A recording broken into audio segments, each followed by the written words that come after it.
Utah. I think that's last week. Well, they played my Pacers on Sunday. I was like, on Utah. But last night, sorry, Carl, against your I Celtics, know.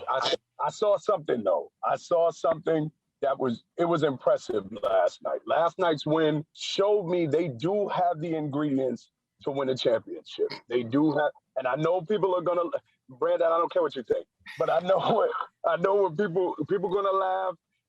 But they have the ingredients. Now, will they? I don't know, but I know I want us all to. We could discuss that. But Utah, by far, has been very, very impressive. Okay, Coach, could you agree Utah's been impressive? Do you have another team out there that's been impressive to you so far? I agree. Utah, they actually shocked me. Like I was looking at the standings, and I think it said something like they had won covered in 10 out of their last 15 games. Like so that means they're winning upon the averages that they are supposed to win. There's no upsets.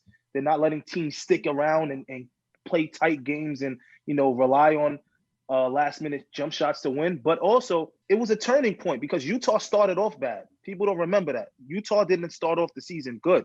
They were coming off of a decent postseason, but underachieving postseason where they thought could take the next step last year. They came out the gates. It started bad. And it seems like after Shaq said those disrespectful comments, Donovan Mitchell took it to heart and started running with the team. But I'm going to not agree with Mike where I say I don't have them as a championship contender. And I'm sorry. For me to be a championship contender, I got to see it more. You got to prove something more in the playoffs. You got to do something different. And I don't know if Donovan Mitchell yet is ready to go toe-to-toe, head-to-head with a LeBron James, with a Kevin Durant, with Kawhi Leonard in a 7-game series. I just don't know if he has that yet. But they say you don't know what someone can do until they actually do it. Everyone was a loser until they were a winner. So, I guess we will see. Jordan, do you have any teams that have impressed you, or are you going to say Utah as well? Utah has, but I think Golden State, really is like such a sleeper. Even though the other night against San Antonio, I don't know what Draymond was on with that shot. I think Golden State, surprised me. I didn't even expect them to be top 10, and here they are, technically in the top 8, with a winning record. So, Falco, do you have any teams that have been impressed you so far? Yeah, the defending champion Los Angeles Lakers. I'm not going to be the guy. I'm not going to be the guy with the vanilla take saying the Utah Jazz and try to pretend that they will compete for a title this year because they're not. Sure, they shoot very well from 3-point range. Rudy Gobert's a top defender in the league. Donovan Mitchell looks like he's taking a step up. Stop it. I remember when the Raptors won 59 games. They told me they were going to the finals. I remember the 60-win Atlanta Hawks team were going to the finals. Stop the nonsense. Once the playoffs come, the best players are going to thrive. And I don't think the Jazz have that true number one option to actually compete for a title yet. I've been following this league too long to really buy into a regular season team that's having some success right now. So stop the nonsense. The Jazz are not legit. The Los Angeles Lakers are better than they were last year, and they're going to run it back again. Davis is worse this year than he was last year. Coach, hold on, time out. What was that? Hold on. Anthony Davis is worse this year than he was last year.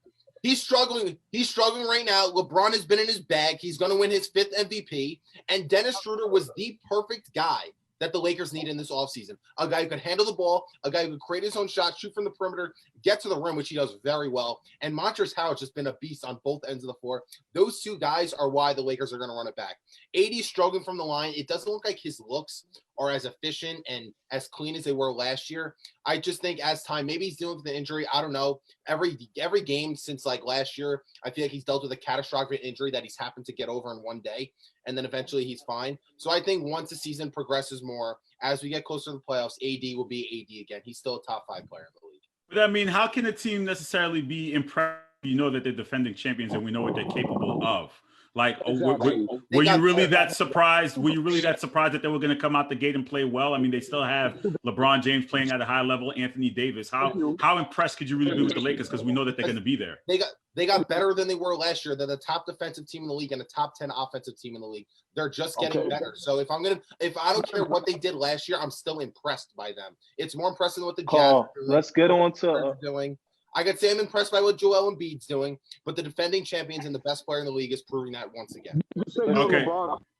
We gotta go to the real impressive team. Now I know people gonna come at me. I know the chat is gonna get on fire, but I don't talk about them usually. But the Knicks have been impressive. Yeah. As a real Knicks fan, absolutely, who really doesn't take credit because I know how much that comes back on you when they struggle. I've been impressed by what I've seen on the team. They're top, I think, 5 defensive team, which is usually Tibbs and his doing, but that shows you coaching does matter. He's taking a team that is new. Almost the whole nucleus of the team is brand new, and they're one of the best defensive teams in the league. They're fighting for a playoff spot when everyone thought they would be one of the worst teams in the league.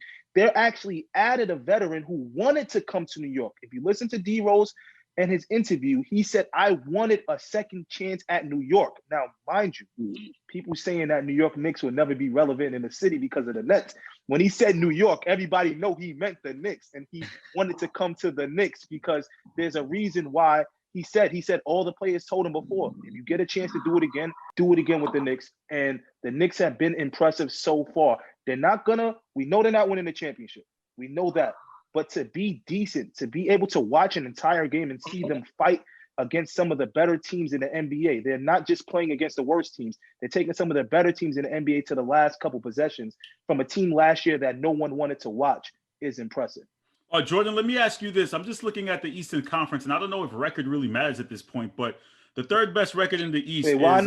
Why not, Carl? Because, hold on. Can I finish? Hold on. We won I know. fifth away. Listen, I'm going to get to that point, but just take a look at the conference, the records in the East. You got clearly the Sixers are 18-7. Then you have Milwaukee at 16-8, and then from 3 on, it's 14-12, 12-11, 12-12 of the Pacers at 5th. Then Charlotte is at 12-13, and so forth. Does the record really matter at this point, Jordan? Do you think? No, because I mean, like you see Brooklyn is like what? I mean, 14-12 around there. Yeah, 14-12. I mean, Brooklyn is still my pick to win the East. They're still my pick to make it that far and go to the championship and actually win the championship. I actually wanted to touch on what Falco said. I don't think AD is a top 5 player in the league. I still don't know who he like. I don't know how he fits top 6, but not top 5. Top 6, not top 5. He's not 6, so he's 5. I can name 5 players better than him. I can name 5 players off dome. Off dome, James Harden's better. No, he's not. James Harden is not better than Anthony. James Harden's better. Giannis is better. KD is better. Yeah, right. I agree with everything. Steph is better. Steph is better. Harden is just not better than him. And then, honestly, I think Embiid is better as well. No, he's not. I think Embiid's better than Anthony Davis. That's debatable. That's clearly debatable. Listen, Carl, we're not going to say – go ahead, Mike, because you're on delay. My fault, Mike. If we keeping it 100, if we keeping it 1,000, Anthony Davis has the same numbers as Domas Sabonis right now. He's the same numbers. A worse season than he did last year. We're not going to define him what he did in this 20-game stretch. I would say when you're ranking players, you have to do it before the season and after. Mike, watch your thumb, bro. You can't do it during a season because things change throughout a season, injuries. Right, but the question is, if we're talking about the top 5 best players right now, he's saying Anthony is not even in the top 5, and he's not playing well. Season, sure, but in terms, I'm still counting him a top 5 player in the league. When we're ranking players, you do before the season and after the season. You don't do it mid-season. Wait, Mike just made a point. I'm different. I ain't never think he was a top 5 player. So, Mike, are you saying you're not giving a lifetime achievement award? Is that what you're saying? No. You just first of all, who put Anthony Davis as a top 5 player? You don't automatically become a top 5 player because you play with Bron. No. You're the one who said LeBron can't play with the traditional big man. No. So I don't want to hear it. You said you made a 9-minute video on your couch saying LeBron can't play with the traditional big man. Here we're going back to this point again. We're going to Mike Miller is the equivalent to Max Kellerman. Like sometimes you get like a great point, and other times you get the most outlandish takes ever. That's what he's going. Mike. He's going back to your point. He's more outgoing Max Kellerman. That's Mike Miller. Stupid. Yo, your man got the same numbers as Domas Sabonis right now. Holla at me. And he's not even playing because he has a sore Achilles. But that's beside the point. Let's hold on, Paul. We ain't gonna take this away from my Knicks. The records count right now. Damn you, Eugene. Damn you, Eugene. You ain't gonna do that to the Knicks. I think they can make honestly, Coach. I genuinely think the Knicks can make the playoffs as an 8th seed. I genuinely think the Knicks can make it as an 8th seed. I would love for the game. We won't beat them, but I would love for the Knicks to make the 8th seed, the Nets to make the 1st seed. And we can play the Nets in the playoffs. I think for the city of New York, for basketball, it'll be very exciting. And I think the way the Knicks play defense, they can make it a game. You know, they can make it a game. They won't win, but because of the way the Knicks play defense, They slow teams down. Look, the Clippers are one of the best offensive teams in the league. When we played them, it was about a 7-6 point game most of that game. So the Knicks have a way of slowing. They play, I think, the slowest rate per possession in the NBA. So it's not really about that much talent. It's about how you play the game. They slow the game down, so you have to slow the game down. So I think it'd be good for the city if they could sneak in the playoffs. Alco, what's so funny? What are you laughing at? Aren't you a Knicks fan? So what's so funny? The Knicks are not competing with the Nets. It would be a blowout sweep. 4 games at most. It would just do something for the city. It would just. But hold on, what's a blowout though? So they win. So they're gonna win. It's gonna be a game. How much? So they're gonna win by 20 every game. That's what you're trying to tell me. Yes. I don't care that the Nets are struggling right now. They're not gonna win by 20 every game, Falco. Even the best of the teams in the world don't do that on sweeps. What do you talk? Watch the game. They're just historically bad defense right now. That is going to change as the season goes on. And once the playoffs come, it's a slower game and guys play harder on defense. They know they have a playoff spot. The only thing the Nets should care about right now is staying healthy into the playoffs. That is the only thing that matters. I don't care if they're the 1 seed, it doesn't matter. They're still cakewalk into the finals. Oh, this is your fault. We let these little kids come in. My fault. Why is it my fault? Let these little kids come in saying nonsense, and you just allow this to happen, man. All right. Well, you know what? Let me ask Coach a question. I don't want to be called a little kid because I'm much bigger than you, so I don't want to hear it. No. Don't call me a little kid. I'm bigger than you. Coach, let me ask you. AKA Travis Kelce in the face. Coach, let me ask you a question as it pertains to my team, the Boston Celtics. They've been struggling out the gate. Kemba doesn't look like Kemba. And I know we've known Kemba and how he's been able to play and be explosive. I don't know if he's still hurt and they're not saying anything, but he just doesn't look right. So what are your thoughts here looking at the Celtics as they play? Clearly, yes, they still have the, I believe, the 4th best record in the league, but it's really not showing. Listen, Danny Ainge, it's time to pull off a big trade for a point guard. It is time. Yep. Like, you have to do it. This is it. And you owe nobody nothing. Like, Kemba is not, and I love Kemba. It's New York City pride, Rice High School, Bronx, New York. I rep Kemba to the fullest, what he did at UConn, but you owe nobody nothing. Everyone except for Jason Tatum, Jaylen Brown, and Marcus Smart are available to be traded to upgrade your team, to make a jump, to try and win the East. You have to. If you could get even a Kyle Lowry, if you put something together for Kyle Lowry to be with the Boston Celtics, you figure that out. They need a change. They need a key player to come in there, put everybody on the market. No one's untouchable except for those 3 players that I just named, and you got to make a run. Because here's what happens. If the Boston Celtics do not get to the championship this year, it's time. It's time. New coaches, new players. It is time. New GM. Why is that the end? The new GM, I understand, but why a new coach? They're talent. For talent, they're not projected to win the It's East. A new coach. Why is it always a new coach? Listen, I don't think they have the talent to win this year. They've made the Eastern Conference Finals 3 out of the last 4 years with Brad Stevens and not been able to get to the finals. Last year was their only one where talent for talent, I guess you could say. This is what we got to get to it.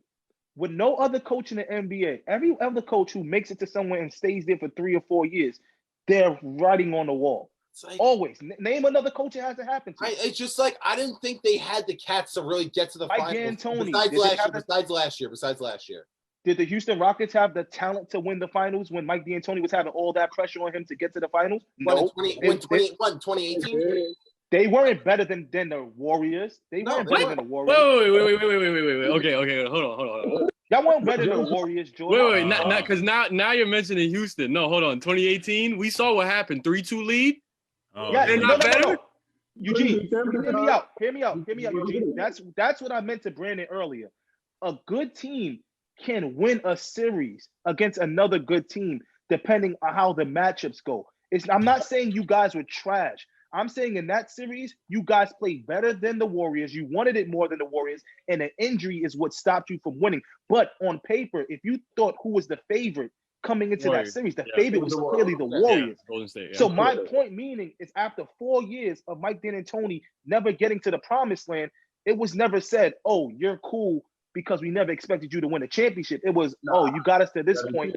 Time to move on. Right. Same with Brad Stevens. You got us to this point. You can't get over the hump. time to move on.